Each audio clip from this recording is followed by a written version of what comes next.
What up, everybody? It's your boys coming to you straight from November. That's right, this one is a throwback to the future.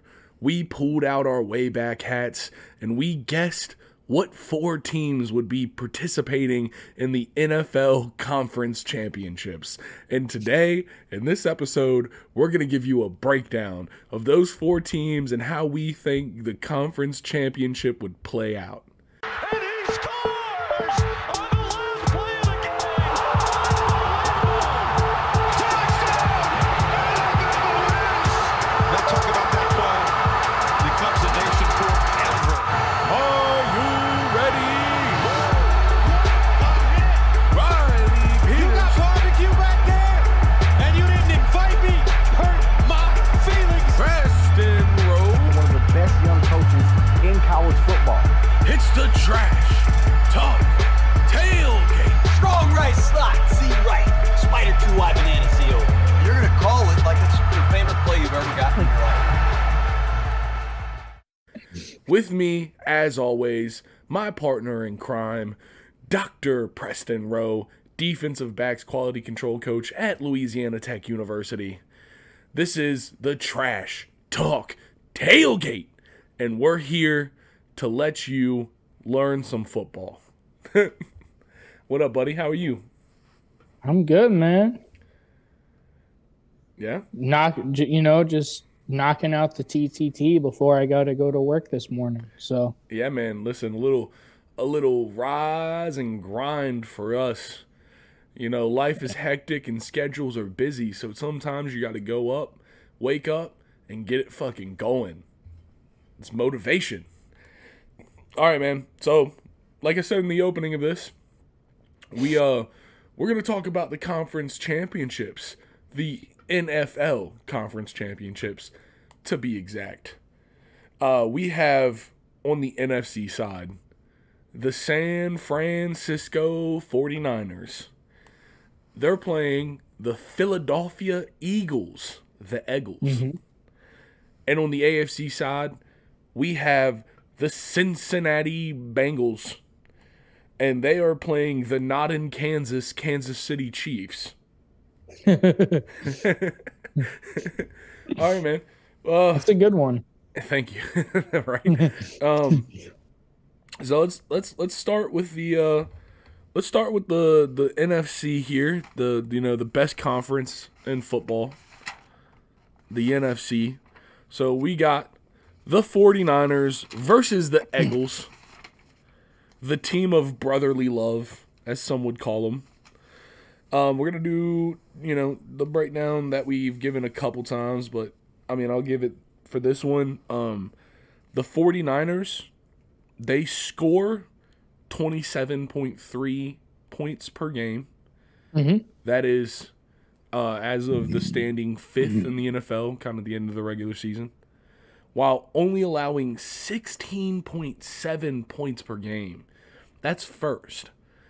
So Yeah. we have the 49ers' number 1 defense. It's been a storyline all season. And then for Philadelphia, they score 28.1 points per game. That's third in the league. And they allow 20.2, which is 8th in the league. And so, the storyline for them, just kind of like with the 49ers, it's been their offense all year. What do you think about this game? This is going to be a great game, dude. And I think that a lot of the things that, people are talking about, it's Brock Purdy against Jalen Hurts. It's the Eagles, they're great at running the ball. You've got A.J. Brown, Devontae Smith, Dallas Goedert, Miles Sanders in the backfield. Jalen Hurts, how's his shoulder going to be doing? Because he looked really good against the Giants last week, and then you've got, the 49ers defense and all the weapons that they've got with Christian McCaffrey, Deebo Samuel, Brandon Ayuk, George Kittle, and just will Brock Purdy, make a critical mistake. But I think that the thing that, and you're going to love this, Riley, I think that thing that people really aren't talking about, and it's going to be the huge key to the game, is the offensive and defensive lines, man. They are both dominant. Yeah. Like the Eagles offensive line, you could make an argument is the best in the league. And they're going up against after last week. Yeah. Definitely after last week. Oh, 100%. And they're going up against Defense 49ers. Yeah, they're going up against the 49ers front seven that is just absolutely loaded. I mean, you've got Nick Bosa. Obviously, he's the headliner. Yeah. I mean, you got Warner, you got Greenwell. Yes. What's his Greenway, I think. Greenway. Yeah. Yeah. I think that's what it is too. Damn, I feel bad for that one. So for me, I kind of broke it down by team. For the 49ers, they definitely need to, their offense needs to step it up from last week. Their defense did really well against that Cowboys team. Can't lie. But the offense only put up. But it's also the Cowboys. Right. But the offense only put up 19 points, and it's not that that's not impressive or whatever. It's just like to beat the Eagles, that offense is gonna need to step it up. And with that being said, for me, Debo, got to get some more scheme for him. I mean, what was it? 4 catches for 45 yards, 1 rush for 11 yards last week. Mm-hmm. Yep. Debo Samuel is arguably your fucking big ticket weapon on this offense. I mean, obviously they have C-Mac, and all love to C-Mac, but like before they had C-Mac, they've always had Debo. And so, scheming him a little bit more, I think is can only benefit them. It truly can only benefit them. O-line definitely got to play on the same page a little bit more. I mean, that like the 49ers offensive line is very good. Their blind side held down by Trent Williams, who's an absolute legend, the silverback. But there was some times last week where the Cowboys seemed to hit some things that found home. Now, granted, a lot of that was Micah Parsons, who is an absolute freak. So, but the Philadelphia defense has some studs too. So gotta pay attention to that. They really, really need to secure the run game this game. They gotta let C-Mac have his touches. Their backup running back just slipped my mind too. The second Elijah Mitchell, yeah. Elijah Mitchell, C-Mac, gotta get them running. That San Francisco offense needs the run game. I think last week they relied a little bit too much on Brock Purdy, and I think that's why we got that 19 outcome. I mean, not once again. My last point, and this is written on the page, is keep the faith in Purdy. I'm not talking shit on Brock Purdy here, but man's a rookie still. He's had a phenomenal run, but he's still a rookie. Got to take that into mind. You got to help him out. The coach has to help him out here. There's going to be a lot of pressure. There's going to be a lot of extras outside of the game of football. This is a conference championship. We're getting down to it. Every game has extra press. Every game has cameras. It's all Hollywood now. And they've got to help him be the best that he can be for this game. Can I just say one more thing about absolutely. that? So last week against the Cowboys, the Niners defense, they forced, they picked Dak Prescott off twice. And they still, that gives them short fields, for their offense. And their offense still was only capable of scoring 19 points. Yeah, I think they got a touchdown out of one and a field goal out of the other. Yes, I believe so. Which is still kind of disappointing. You want 14 It is. You do. But my point is, against this Eagles roster and this Eagles offense, you've got to be able to capitalize on those turnovers if you're the 49ers offense. You know what I mean? 100%. Like, you're not going to win that game scoring 19 points. And that's what I'm saying. Like, that offense has to kick it up. They got to kick it up a level. Because honestly, they probably won't even get those turnovers. I mean, the one thing you can say about Jalen Hurts is the man doesn't throw the ball away that much. He's not Dak Prescott at least. Count, bro. Oh my God. And so we're gonna flip sides here. Now we're gonna look at the Eagles. Eagles they've got to stay consistent. They've got to take a lot of the stuff that they did against the Giants and bring it into this game. The only caveat to that being they're not strolling in MetLife. I know the game wasn't in MetLife, but they're not strolling in MetLife this week. They're not playing the fucking Giants. Mm-hmm. Which, once again, I can't talk too much shit. That Giants defensive line, that they want a bub. They're amazing, but the entire 49ers defense is just a step up, I think. Just to that point, Riley, the 49ers defense, this is how good this roster is. Just I would argue that the NFC matchup is between the two best rosters in the league, and then the AFC is between the two best quarterbacks in the league. Like that's kind of the makeup of the two teams. Yeah. And this is just how stacked this 49ers defense is. They had an all-pro player at every single level of the defense. Yeah, I mean, which is absurd. That's a fucking God. That's a crazy stat. It is. It's wild, man. I mean, wild. Nick Bosa leads the league in sacks. You've got Fred Warner at linebacker. He was an All-Pro. And then one of their starting safeties was also an All-Pro. Yeah. And you could argue that he was the best safety in the league this year. Yeah. I mean, and so the Eagles are definitely going to have to stay consistent. Big question mark for me is the O-line. I mean, like we said, this is probably, right now, especially after last week, looks like could be one of the number one offensive lines. But they're about to, I mean, the 49ers are the number one defense on paper for a freaking reason, man. They have backed their shit up game after game. They've held teams that score like crazy to like less than 14, less than 20 all season. And the Eagles are gonna have to play damn near perfect to weather that storm. And another big thing for me is, I mean, and it goes with that, is that they really still need to protect Hurts. I mean, that shoulder injury looked like it wasn't a thing against the Giants, but the thing about shoulder injuries and high ankle sprains is that they're injuries that can be re-aggravated pretty easy.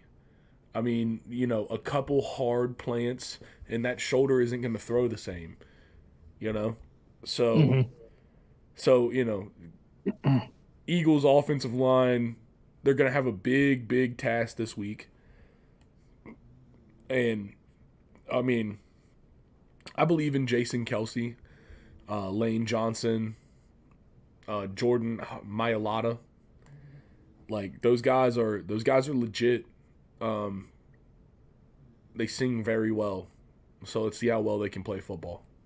Well, I will say this, Riley. I do think that I think that A.J. Brown, he didn't have a great game against the Giants. I think he had 3 catches for 22 yards, if I'm correct. But I don't know if you saw this, but towards the end of the game, he was kind of caught on the sidelines. Like they were winning, 31-7 at that point.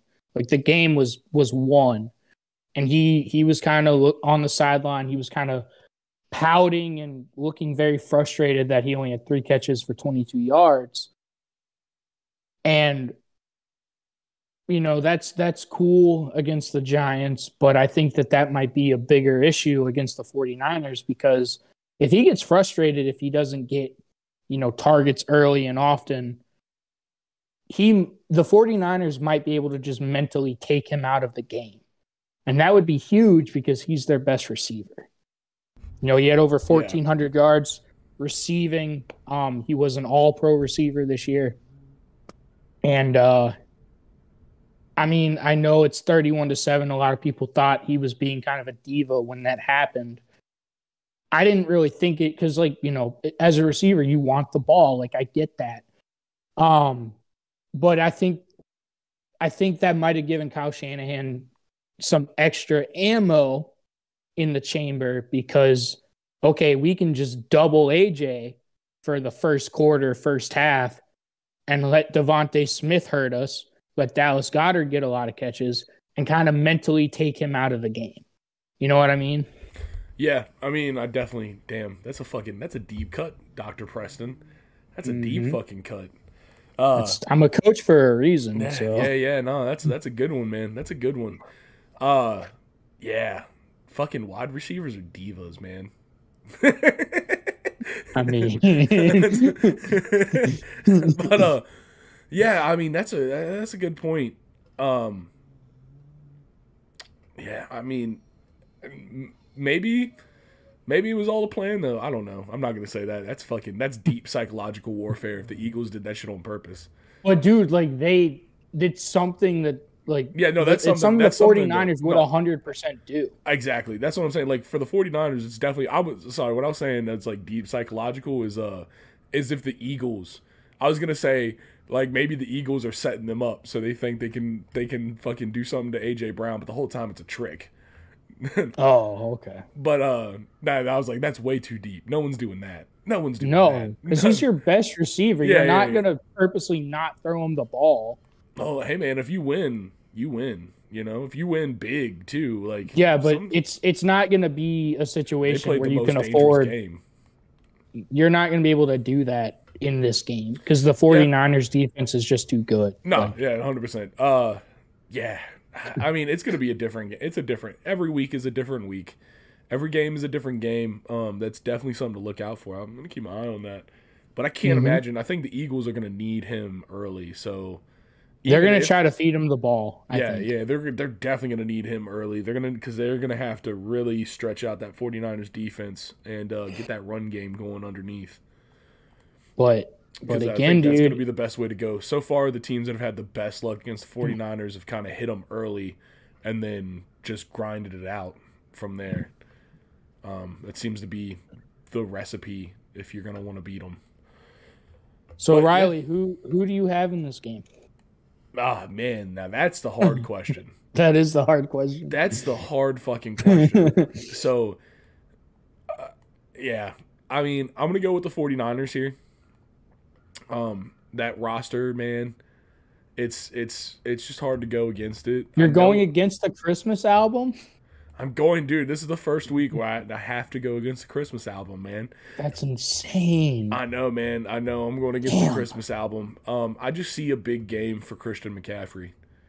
I don't know what it is. Really? Yeah, I don't know what it is. I've just been kind of feeling it all week because the playoffs, he's done well. I mean, he's gotten a few touches here and there, and he's done his thing, but he's not hitting like he was kind of at the end of the season there, and I think he's due for one, and I think this is where we get it, because the one thing I've always loved ever since his Stanford days is big game McCaffrey. Big game McCaffrey is a different guy. Yeah. What about you, man? Who you picking for this one? Oh, I really thought you were gonna go with the Eagles on this one. Good man. Unfortunately, I'm as a Washington fan. There's a certain line where I gotta draw. Fuck all of them. This one, I think, is a lot of people are gonna think the Bengals Chiefs is gonna be the hardest one. For me, this game's the more difficult to pick. Yeah. Oh fuck. This one is the harder one to pick. Because with the Bengals Chiefs, you just pick which quarterback's your favorite, and that's the team you're gonna pick. That's true. That is very true. Because that's what it is. But this game, we're talking about two stacked rosters. And for me, I mean, it is hard to pick the 49ers because it's in Philadelphia, and that's such a hard place to play in. But like I said, I see big game McCaffrey coming. I'm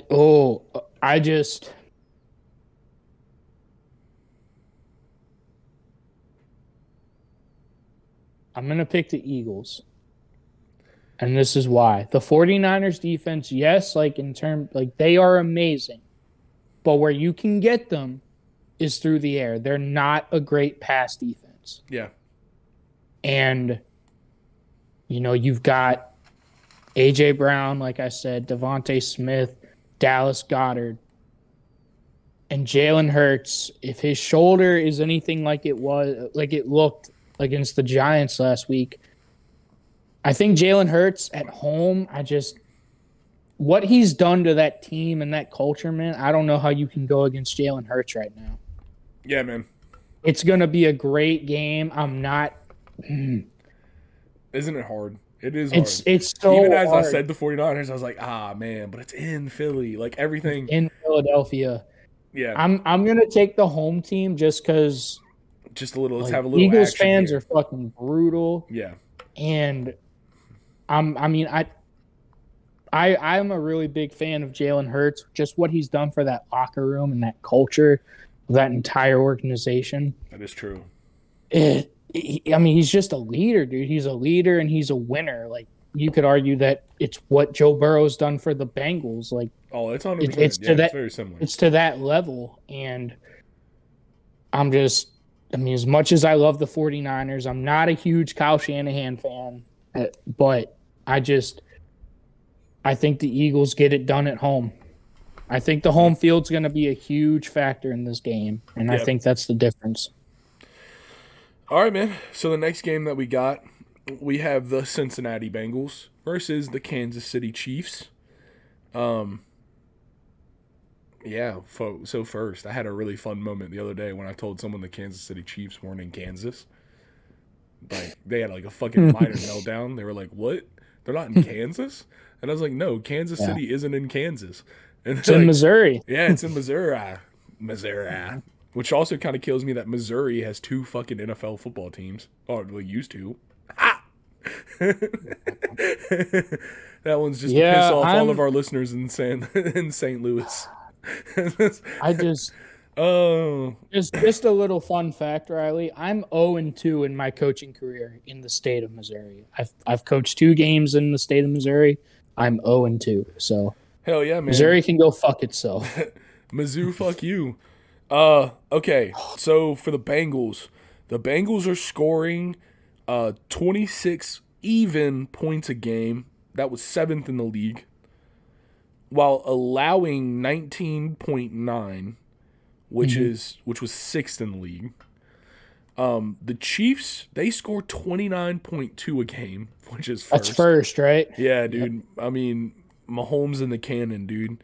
While allowing 21.7, which was 16th. So, I mean, the breakdown for these two teams, I mean, it's like you said earlier. I mean, you summed it up pretty well with one sentence. I mean, it is the 2 best quarterbacks. We have Joey Burrow versus Patrick Mahomes, a.k.a. Hobbled Mahomes and his homies. Man, I just think they should bench Mahomes and put in Chad Henne. What? You're trolling. Yeah, dude.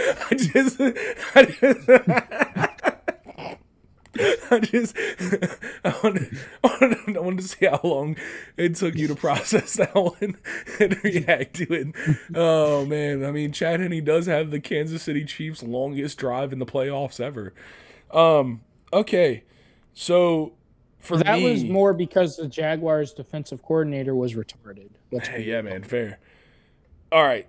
So, for me, for the Bengals in this one, what they got to do is they got to stay hot. Their offensive line is firing on all cylinders. We said the Eagles have an argument to be one of the best offensive lines after last week. So do the Bengals. They really do. Well, I mean, it's crazy, though, because they were down 3 starters. They were down. That cobbled together offensive line looked like it looked like one of the best offensive lines in the league, and there's no bullshit about it. We checked go back to the fucking divisional round recap and go watch the Bub segment on there. I put plenty of plays. There's fucking film to back up my fucking stats or back up my talk right now. That Bengals offensive line is fucking different.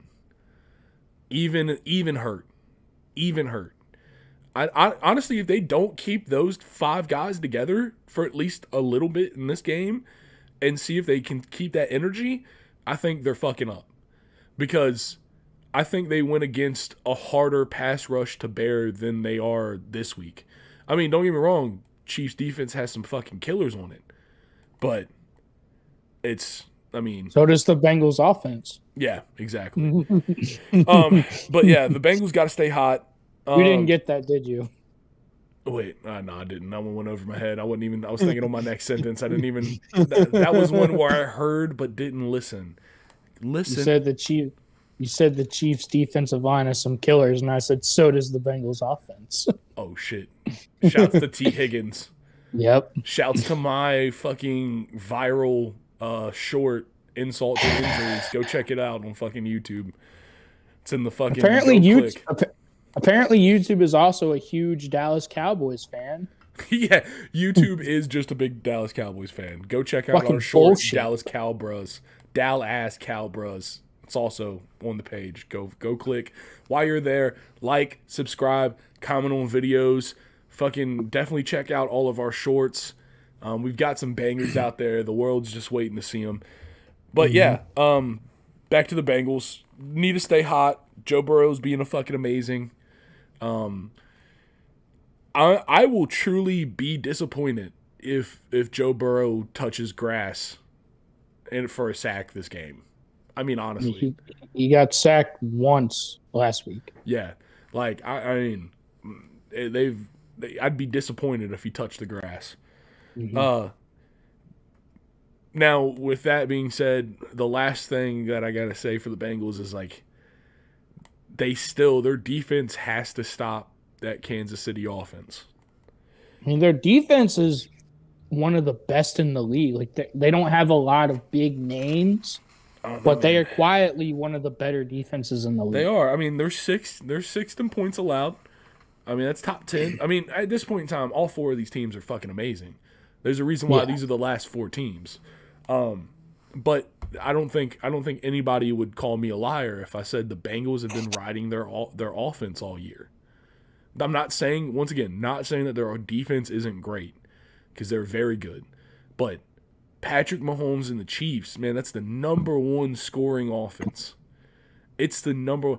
Even hobbled Mahomes can still put up some fucking points. And that's okay. So now I'm just gonna flip it over to the Chiefs. Just flip it. I mean, the only thing I've got for the fucking Chiefs is protect Patrick Mahomes. Fucking protect Patrick Mahomes, goddammit. Yeah. Fucking don't let him do anything dumb. Chad Henne is obviously a capable backup. He can come in, run the system, get him some yards, and keep him safe. So, with that being said, protect Patrick Mahomes. If anything happens, take him out. Let the man get fucking taped up before he runs 5 plays, okay? Okay, let trust Chad Henne. Let him go out there, run a series. Even if he 3s and outs, fuck it. He most likely won't turn it over. But yeah, man, they've got to protect Patrick Mahomes. And if the Bengals are any kind of smart, they got to ramp the fucking pressure up. That defense, the Bengals defense, they need to send people. They need to be sending people all game. They got to stay in Mahomes' face. They got to make him roll out. They got to make Mahomes be the Mahomes that everyone thinks he is and everybody wants him to be. And Mahomes has got to keep himself healthy. Like he's got to not take shots. He definitely can't get chased down from behind, because that's what caused the injury in the first place. And so he's really, I mean, I'll be surprised if they don't scheme some kind of call out for the offensive line to let him know. Like as a quarterback, that's a pretty as a quarterback, Dr. Preston Rowe, would that not be a pretty solid piece of information if you were on the screen? Yeah, but as a quarterback, you're just supposed to feel that. I mean, that's true, but like how much are you supposed to feel in any point, Yeah, I guess that's true. Like you wouldn't know, like if you were like rolling out or Yeah, if you're scrambling. rolling out But if you're in the and trying to pocket, make a play, you I'm not gotta saying know that. Well, we're talking about Patrick Mahomes. Oh, true. In the pocket doesn't exist. there is no pocket for Mahomes. He is Patrick out of pocket Mahomes. But yeah, I mean, like, you gotta keep him safe. You gotta let him know if there's people in his back, so he can try to get out of bounds. That's the big thing I'm thinking for Mahomes is that if they do that and he knows that there's people behind him, he can get out of bounds more because he's better. He is better. He's gotten better at that as his career's gone on, at being able to get himself out and get to safety before he gets smacked. So yeah, he's gonna need to do that. It's gonna be big. It's gonna be real big. But with that being said, man, if they can keep him on his feet, and that offensive line can hold up to whatever pressure the Bengals bring, man, it's still such a daunting team to try to beat. Yeah, I think, like I said, for the Bengals defense, no one's taught, like, yes, obviously everyone knows about their offense with Joey Burr, Jamar Chase, T. Higgins, Tyler Boyd, Hayden Hurst, Joe Mixon, even Samaje Perine. Perine? Yeah, I mean, it's crazy. Joe Mixon and Samaje Perine, they both went to Oklahoma. Anyway, but I think that, again, the underrated part of the Bengals is just their defense. And their defensive coordinator, Lou Anuramu, is that how you say it? Anuramu? I think that's how you say it. Got yeah. He's one of the best defensive coordinators in the game that no one talks about. Like, dude, the job and the number that he did on Josh Allen and the Buffalo Bills last week was masterful. Like, they came at him from all different angles. They took away Stephon Diggs. It was a beautiful game plan. And, there's two ways that the Chiefs can go about this in terms of the Patrick Mahomes injury. You can either kind of downplay it and be like, oh, he's fine. His ankle's good. He'll be close to 100%. Because that means that the Bengals are going to have to game plan for him to scramble and for him to make plays outside the pocket. So it might be a waste of time. But the other way that you could go about this, if you're the Chiefs, is you just say, you know what? He can't go at all. He's immobile. He can barely put any pressure on it, to make the Bengals think, okay, there's no way. There's no way he can do anything. Just to keep them guessing. And then, I got to say, from everything I've seen, I definitely think they're going with the former there, making it look like he's fresh. I mean, ESPN's been all over the video of him at practice looking just fine. So, dude, that's a walkthrough. Like, that video's a walkthrough. I know. I'm just saying, like, the fact that video is what everyone's focused on. I think the Chiefs are going with the former of those two things. I just think in reality, that's what they're trying to do. Is they're trying to say he's fine. I agree. And so, but I think that the reality is, like, it's a high ankle sprain. That typically takes 4 to 6 weeks to fully recover. Yeah. Like, it is a high ankle sprain. And it's an easily re-aggravated injury. It is. Especially at that position, because you can easily get rolled over. Like, your ankle can get rolled over so easy. But, so with that being said, they, what the Chiefs are going to have to do is, like you said, they're going to have to protect him. Yeah. And the Bengals are going to know, okay, you know what? He might be mobile-ish, but he's not going to be the Patrick Mahomes that can kill us with his legs and getting out of the pocket. So what they're going to have to do, and, the Bengals defensive coordinator, their defense, they know this better than I do. I mean, there's a reason they're here in the AFC Championship game. But what I would do if I was the Bengals, first of all, you send pressure. You send pressure all day You send it from different angles, different gaps, edge blitzes, A gap, B gap, C gap, every single pressure. Mike Hilton is becoming one of the best just nickel hybrid, like, that nickel corner type, that slot corner. He's quietly becoming one of the best blitzers in the league from that position. Use him in the blitz game. But then the other thing you've got to do, and I talked about this last week, if you're going to heat up Patrick Mahomes, he's going to get the ball out quick. Yep. And where does he like to get the ball out quick to? That is Travis Kelce. Exactly. So if you're the Chiefs, you've got to bracket him. You've got to push him at the line. You've got to press him. You've got to have an underneath defender. You got to have an over-the-top defender. You've got to bracket him. You've got to force him off his spot. Disrupt the timing and the rhythm, especially with that ankle, dude. Because heat him up. If Patrick Mahomes beats you with a deep ball to Juju Smith-Schuster when you blitz him, okay, you left him one-on-one. Yeah, you'll take that. But what you cannot do is do what the Jaguars did and just let Travis Kelce fucking kill you. Yeah. Dude, that was so fucking irritating. It did. It hurt. He's their best receiver. Fucking bracket. Dude, he was wide open. Yeah, the whole time. Every fucking play. Yeah, I like you said about the Bengals, their defense coordinator's a scheme god. The man knows what the fuck he's doing. There's a reason why he's in the position he's in. There's a reason why the Bengals are in the position they're in. With that, but that's why I was saying earlier. I don't think this was on the fucking. I think this was just me and you talking earlier. But I think the Kansas City running backs out of the backfield, man, this is a big game for them potentially. Because a lot of screens, a lot of quick game to try to get the ball out. Nice orbit bubbles, just straight bubbles, just nice to the flats. Let them get some space and run, all that kind of stuff. Because if they bracket Travis Kelce like they fucking should, if they bracket him like they should, the one thing that always kind of leaves is out of the backfield slips.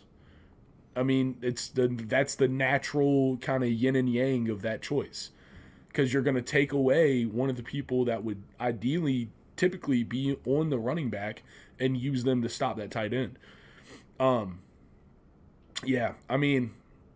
It's shaping up like it could be a damn good game. Who you picking for this one? This one. I just think.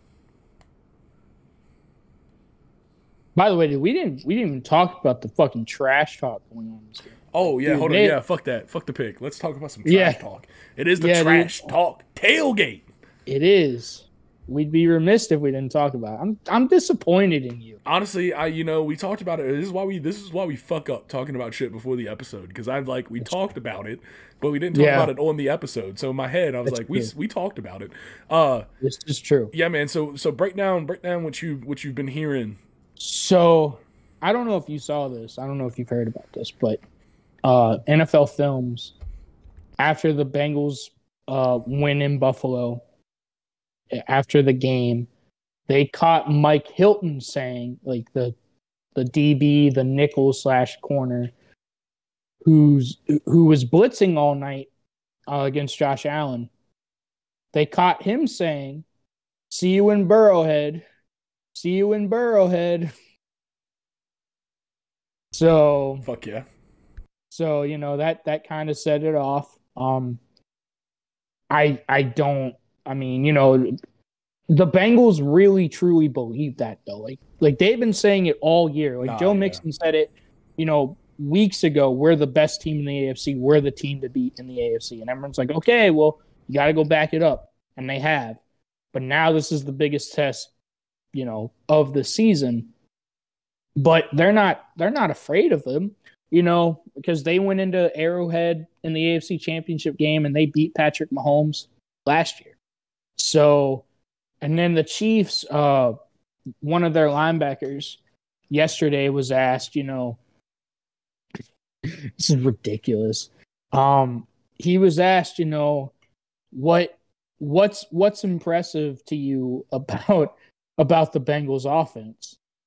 And this man said nothing. Nothing's impressive about their offense. Which that's a bold take, sir. Not a fucking thing. Especially, they're professional athletes. They're going to find any slight and use it as fuel and motivation. We got to talk about that the way that we talked about it earlier. Joe Burrow. Yes. Joe Burrow is a motherfucking master at taking some small dumb shit like that. Like, for most people, they hear some shit like that and they're like, yeah, we're not impressive. Eat a dick.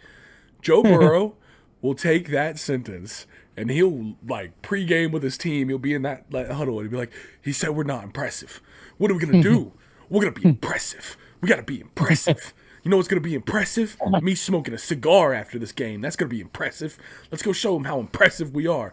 Like, Joe Burrow, he's going to be thanking the word impressive all fucking game. He's gonna be whispering to himself impressive. Like, he's going to drop back, deep one to Jamar Chase, catch, touchdown, impressive. Like, he is... Joe Burrow, I mean, he really is that, though. He really is that. I mean, you've seen it. Yeah, since he was in college. He'll go to the sideline after throwing a 50-yard bomb to Jamar Chase, and he'll tell his team, but that's not impressive, though. Like, it's not he'll impressive. do that shit. Like, dude, I love watching him mic'd up. Like, I love Joe Burrow. I cannot tell you when. Like, I cannot just. Honestly, I really love Joe Burrow's earlier work in Home Alone 2. Oh my God. You know what, dude? He made a nice career for himself. Good for him. Yeah, man. He transitioned those movies right into football. It's amazing. Well, bro, like, I was thinking about this the other day. Do you know, like, the reason that this Joe Burrow exists? Like the one that won the national championship at LSU and has gone on to take what? Because in another timeline, there's a Joe Burrow bagging groceries right now, hating his fucking life. No. Oh, okay. Sorry. No. So I don't know if you've seen it, but the year before it was his junior year at LSU when he wasn't that impressive. I think they went like 9-3 or some shit. Not impressive. They played UCF in a bowl game. And he threw a pick six, and he got fucking blindside cracked. Yeah. And it looked like he got knocked the fuck out. Yeah, but he then, got positive CTE. Yeah, and, he said after LSU went on to come back and win that game, and he was asked, he's like, yeah, that hit motivated me to come back and win this game. Like, and he's just been on a tear ever since that hit. So that one, that hit knocked UCF, the fucking man, ice into him. It's true. I mean, but it's just, this is going to be a great game. I'm so excited to watch this game. And honestly, man, just with Patrick Mahomes' his ankle injury and just I think the Bengals defense is going to have a really good defensive plan to stop them. The Chiefs, I know they're getting better defensively, but how can you not like how can you go against Joe Burrow at this point? Yeah, like he literally did this last year. He went into Arrowhead and he beat Patrick Mahomes. Yeah, no, that's fair. And that was a healthy Patrick Mahomes with Tyreek Hill and Travis Kelce. Yeah. So, man. I'm gonna pick the Bengals in a really close game. Yeah, I'm gonna show you how you go against Joe Burrow right now. I don't know what it is, man. The hobbled Mahomes storyline, just feels like the NFL writers are gonna make them win. Oh, you're saying it's the script is in? I'm saying the script is in, but nah. In all seriousness, I don't know, man. I mean, it's also just because I want to have a little fun, and both me and you have picked opposite teams on both games. I'm gonna pick the Chiefs here. I just feel like I don't know, man. Mahomes is that guy that when there's something like the ankle injury that he has this game, like when there's something that's so obvious that people are gonna key on and shit, those seem to be his best games. Like when he's like the hurt one, when he's the like how is he gonna play, and like those seem to be the games where he steps up the most. And I don't know, man. Storylines, Mahomes, like he's just different. I kind of want to see the Chiefs fucking do it to him. Are you going storylines again, Riley? I'm going storylines again, dude. I hate I'm you. so going storylines again, dude. Because you can't go against the headline. Whatever sounds like the better headline with NFL games usually ends up being what's happening. Like I'm not saying that the NFL is scripted, but it really is serious. Like if you think about whatever outcome makes the best headline, this shit usually ends up happening. Like Sunshine throws 4 picks in first half, throws 4 touchdowns in second half. Like that shit, that was a storyline, and that's what happened. Like, it's just a little bit of banter here, but yeah, man, I'm gonna pick the Chiefs here, and let's see what happens. No matter what, it's gonna be a great game. I really don't have any fucking horse in that draw. I don't give a shit. I'm cheering for the NFC anyways. Why?